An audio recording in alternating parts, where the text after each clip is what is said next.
ആസിഫ് അലിക്കിനി ഹിന്ദു പെൺകുട്ടിയെയും ക്രിസ്ത്യാനി പെണ്ണിനെയും വേണമത്രേ. എന്താലേ? ആസിഫ് അലി അഭിനയലോകത്തെത്തിയത് കൈപ്പേറിയ വഴികൾ താണ്ടിയാണ്. എന്നാൽ അതിനെല്ലാം ഫലമുണ്ടായി. താരം തനിക്കായി ഒരു പ്ലാറ്റ്ഫോം തന്നെ സിനിമാ ഇൻഡസ്ട്രിയിൽ പണിതുകഴിഞ്ഞു. സിനിമയിലെത്തിയപ്പോൾ സകല ഉഡായിപ്പും പുറത്തെടുത്ത് സിനിമയുടെ അണിയറ പ്രവർത്തകരെ ഒത്തിരി കഷ്ടപ്പെടുത്തിയെങ്കിലും തന്നെ ഔട്ടാക്കുമെന്ന ഒരു ഘട്ടം വന്നപ്പോൾ തന്റെ ലോകം ഇതാണെന്ന വിശ്വാസത്തിൽ നല്ല കുട്ടിയായി മടങ്ങിവരികയായിരുന്നു. ഇപ്പോഴിതാ ആസിഫ് അലി തന്റെ സ്വന്തം സഹോദരൻ അസ്കർ അലിയെ നായകനാക്കി ഒരു സിനിമയെടുക്കാൻ ഒരുങ്ങുന്നു. ആ സിനിമയിലേക്കാണ് ആസിഫിന് ഒരു നായികയെ വേണ്ടത്. പ്രായം 17നും 24നുമിടയ്ക്ക്. കുളിച്ചു കുറിതൊട്ട് വന്നാൽ ഹിന്ദു പെൺകുട്ടിയും മുടിയഴിച്ചു കെട്ടിയാൽ ക്രിസ്ത്യാനിക്കുട്ടിയായും മാറുന്ന ഒരു നായികയാണ് താരത്തിന് വേണ്ടത്. ഈ പ്രായത്തിലുള്ള അത്തരം ഇമേജിൽ ഒരുങ്ങാൻ കഴിയുന്ന കുട്ടികൾ റെഡിയാവുക. താരം തന്റെ നായികയെ അന്വേഷിച്ച് ഒരു ക്ഷണക്കത്ത് തന്നെ ഒരുക്കിയിട്ടുണ്ട്.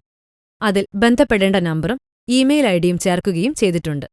എന്തായാലും അനിയൻ അസ്കർ അലിക്ക് പറ്റിയ ഒരു പെണ്ണ് ഈ മലയാളക്കരയിലുണ്ട്. ആസിഫ്, താങ്കളുടെ കത്ത് കിട്ടിയവരെല്ലാം ഉടനെത്തും. അത്തരത്തിലൊരു കുട്ടിയെ താങ്കൾക്ക് കിട്ടാൻ ഞങ്ങളും ഈ കത്ത് ആഡ് ചെയ്ത് സഹകരിക്കുന്നു. ഫിലിം കോട്ട്. കൂടുതൽ സിനിമാ വിശേഷങ്ങൾക്കായി ഈ ചാനൽ സബ്സ്ക്രൈബ് ചെയ്യൂ. Film coat.